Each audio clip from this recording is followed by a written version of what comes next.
दोस्तों, आज की कहानी का नाम है सात पड़ोसन। एक पड़ोसन अपने पड़ोसी के साथ ऐसा भी कर सकती है जैसा आपने सोचा नहीं होगा। तो शुरू करते हैं आज की अपनी कहानी। कामनी बहुत ही खूबसूरत औरत थी। उसे अपनी खूबसूरती पर बहुत घमंड था, लेकिन उसकी शादी बहुत ही साधारण दिखने वाले आलोकनाथ से हो गई, जिसे वो बिल्कुल भी पसंद नहीं करती थी। आलोकनाथ दफ्तर के मार्केटिंग विभाग में क्लर्क का काम करता। महीने के 15 दिनों वो टूर पर ही रहता। तनख्वाह भी ठीक ही थी, लेकिन कामनी की हर दिन नई नई फरमाइशों को पूरा करने के चक्कर में महीने के पहले हफ्ते ही उसकी सारी तनख्वाह खत्म हो जाती। एक दिन की बात है, सुबह का समय था। कामनी बिस्तर पर लेटी हुई थी। तभी आलोकनाथ ने उसे जगाते हुए कहा। आलोकनाथ, क्या बात है कामनी, आज बहुत देर तक सोई हुई हो? कामनी, अरे उसकी किस्मत ही सो गई, वो जागकर क्या करे। आलोकनाथ, क्या बात है, आज सुबह से ही ताने? कामनी, तो क्या चाहते हैं आप, सुबह सुबह आपकी आरती उतारना शुरू करूं या पैर दबाऊं? आलोकनाथ समझ गया कि कामनी को कोई चीज़ चाहिए, क्योंकि जब भी उसे कोई चीज़ चाहिए होती वो हर इसी तरह का नाटक करने लगती। आलोकनाथ, अरे क्या चाहिए तुम्हें, बोलो ना। कामनी, हाँ हाँ बोल तो दें, ऐसे जैसे आप चांद तारे ले आओगे मेरे लिए। कितने दिनों से आपको सोने की रिंग के लिए बोल रही हूँ, लेकिन तुम तो एक कान से सुनकर दूसरे कान से निकाल देते हो। आलोकनाथ, अब जितनी हैसियत मेरी उतना ही तो कर पाऊंगा मैं, और मेरा हाथ भी तंग है। 2-3 महीने रुक जाओ ना, फिर दिला दूंगा मैं। कामनी, तो फिर मुझसे पूछ क्यों रहे हो, क्या चाहिए? जाइए आप अपना काम करिए, मेरे सिर में बहुत दर्द है। आलोकनाथ क्या करता बेचारा, किसी तरह कर लेकर कामनी के लिए रिंग ले आया। लेकिन कामनी बहुत ही लालची औरत थी, उसे हमेशा कुछ न कुछ नया चाहिए होता। इसी बीच कामनी के पड़ोस में एक नया शादीशुदा जोड़ा अमन और सुप्रिया रहने के लिए आए। जब अपनी बड़ी सी कार में अमन और सुप्रिया उतरे तो कामनी अपनी बालकनी से उन्हें घूरते हुए सोचने लगी।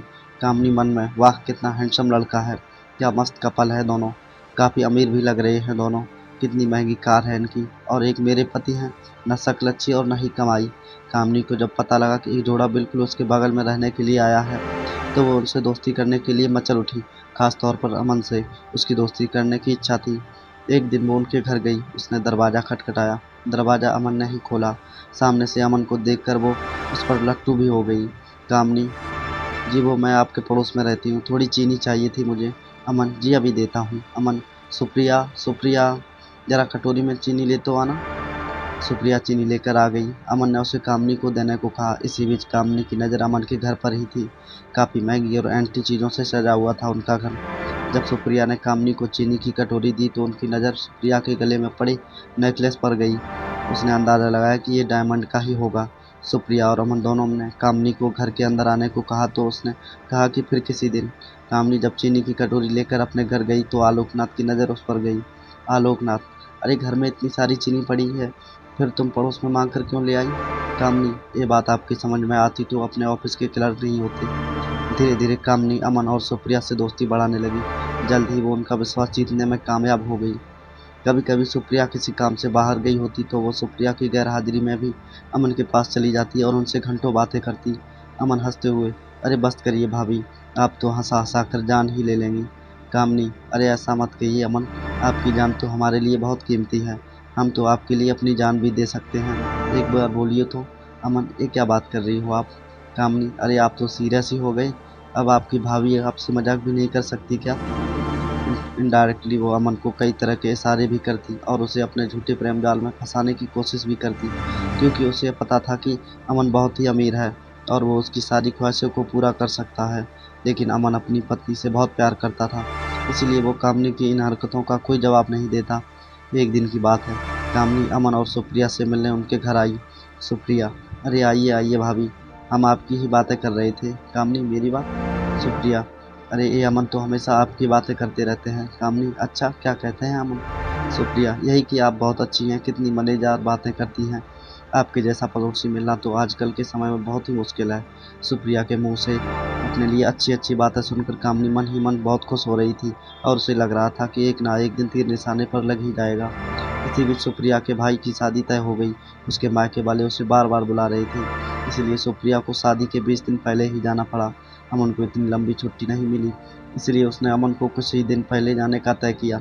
इधर कामनी को जब पता लगा कि सुप्रिया 20 दिनों के लिए अपने मायके जा रही है तो उसने मन ही मन एक प्लान बनाया। कामनी मन में, यही सही मौका है अमन को फंसाने का। आलोक भी बाहर है और सुप्रिया भी अपने मायके से गई हुई है। सुप्रिया को मायके गए हुए अभी 2 ही दिन हुए थे। रात को 9 बजे कामनी ने अमन के घर का दरवाज़ा खटखटाया। अमन ने ज़रा देर से दरवाज़ा खोला। कामनी, क्या बात है? अमन, बहुत देर कर दी दरवाज़ा खोलने में। अमन, अरे भाभी, वो किचन में रोटियां बना रहा था। आपको तो पता है ना, मुझे बाहर का खाना बिल्कुल पसंद नहीं। कामनी, अरे तो मुझे कह दिया होता, मैं बना देती। लगता है आप मुझे पराया समझते हैं। अमन, अरे नहीं नहीं भाभी, ऐसी बात नहीं है, मुझे खाना बनाना अच्छा लगता है। कामनी, लेकिन मुझे ये अच्छा नहीं लगता कि मेरे रहते हुए आप किचन में खाना बनाएं। कामनी, भले ही आपके घर में कम ही खाना बनाती थी, लेकिन यहाँ तो उसका मकसद कुछ और था। वो किचन में गई और उसके लिए फटाफट खाना बनाने लगी।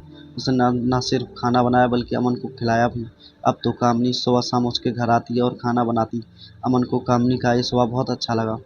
एक दिन अमन, कामनी भाभी, मैं आपको क्या कहूँ, सच में आप मेरी बहुत मदद करती हैं। नहीं तो खाना बनाना और ऑफिस भी संभालना सच में बहुत मुश्किल काम है। एक दिन की बात है, कामनी सुबह सुबह अमन के घर आई और अमन को लगा कि हर दिन की तरह वो खाना बनाने आई होगी। लेकिन हर दिन वो 8 बजे आती थी, लेकिन आज तो 7 बज रहे थे। कामनी, अरे अमन, वो क्या है ना, आज मेरे शॉवर खराब हो गया है। बुरा ना मानो तो मैं आज तुम्हारे बाथरूम में नहा लूँ? अमन ने हामी भर दी थी। इधर कामनी तो किसी और फ्राक में थी। उसने अमन के बाथरूम में कैमरा छुपाया और उसमें ऑटोमेटिक क्लिक बटन ऑन कर दिया। थोड़ी देर बाद वह जोर से चिल्लाई। अमन डर गया कि आखिर क्या हो गया।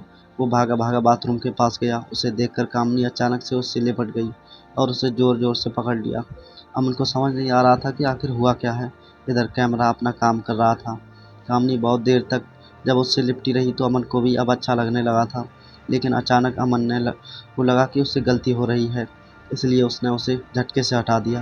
कामनी, ओह सॉरी अमन, वो क्या है ना कि नहाते नहाते अचानक से पता नहीं कहाँ से 2 छिपकली बाथरूम में निकल आई। उसे देखकर मैं ही डर गई और चिल्ला पड़ी जोर से। अमन जब भी कामनी से अपनी नज़रें नहीं मिला पा रहा था। इधर कामनी अपने प्लान में कामयाब हो गई थी। अमन के साथ उसकी सारी तस्वीरें कैमरे में कैद हो गई थी, जिसमें उन दोनों ने एक दूसरे को गले से लगा रखा था। अगले दिन वो सारी तस्वीरें अमन को लिफाफे में अपने घर के बाहर पड़ी मिली। उन तस्वीरों को देखकर उसका दिमाग झन्ना गया। तभी कामनी वहां गई। उसके हाथ में भी एक लिफाफा था। कामनी, अमन ये देखो, किसी ने कल हमारी तस्वीर खींच ली है। मुझे वो ब्लैकमेल कर रहा है और कह रहा है कि अगर मैं 1 लाख रुपए उसे नहीं दूंगी तो वह यह तस्वीरें मेरे पति को दिखा देगा। अमन देखो, मैं एक सीधी सादी भारतीय नारी हूँ, मुझे नहीं पता कल किसने ये हरकत की है। अमन को भी कुछ समझ नहीं आ रहा था। उसने 1 लाख रुपए कामनी को दे दिए। हालांकि उसे कामनी पर रत्ती भर भी शक नहीं था, लेकिन कामनी ने एक बार फिर से उसमें 5 लाख रुपए मांगे तो उसका दिमाग ठनका। फिर भी उसे ज़्यादा शक नहीं हुआ। उसने 5 लाख रुपए भी उसे दे दिए। लेकिन जब अमन सुप्रिया के पास जाने की तैयारी कर रहा था तो कामनी ने फिर से उससे 2 लाख रुपए मांगे। इस बार अमन को लगा कि दाल में ज़रूर कुछ काला है। हालांकि गलती उससे भी हुई थी। अमन ने बहुत सोचा और उसने सुप्रिया से माफ़ी मांगती हुए उसे सारी बातें बता दी। सुप्रिया उसी समय अपने मायके से अमन के पास लौट आई। उस दिन कामनी जब शाम को 2 लाख रुपए लेने आई तो उसने सुप्रिया को देखा। सुप्रिया को देखकर उसका चेहरा उतर गया।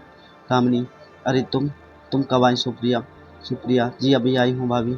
उसके बाद सुप्रिया ने अमन और कामनी की सारी तस्वीरें उसे दिखाई और कहा, सुप्रिया, भाभी मुझे आपने बताया क्यों नहीं कि कोई आपको इन तस्वीरों के लिए ब्लैकमेल कर रहा है? मैं अभी इन तस्वीरों को लेकर पुलिस स्टेशन जा रही हूँ। पुलिस का नाम सुनते ही कामनी के होश उड़ गए। उसे अपनी पोल खुलने का डर सताने लगा। उसने पुलिस स्टेशन न जाने की बात उनसे कही, लेकिन सुप्रिया अड़ी रही। आखिरकार कामनी टूट गई और रोते रोते उसने अपना गुनाह कबूल कर लिया। सुप्रिया, मुझे शर्म आती है आप जैसी औरतों पर, जो अपने मतलब के लिए दूसरे मर्दों को फंसाती हैं। अरे आलोक भैया, में क्या कमी है? वो बेचारे तो आपको हर खुशी देने की कोशिश करते हैं, लेकिन पता नहीं आपको ऐसा क्या चाहिए जो आपका लालच खत्म ही नहीं होता। कामनी को अब अपनी गलती का एहसास हो गया था। उसने उन दोनों से माफ़ी मांग ली, लेकिन अमन और सुप्रिया कुछ दिनों बाद अपना फ्लैट खाली कर दिया और वो कहीं और रहने चले गए। दोस्तों, कहानी पसंद आई हो तो लाइक शेयर सब्सक्राइब करना ना भूलें और हमें कमेंट में ज़रूर बताएं कि यह कहानी आपको कैसी लगी। जय श्री राम दोस्तों, मिलते हैं अब अगली कहानी के साथ।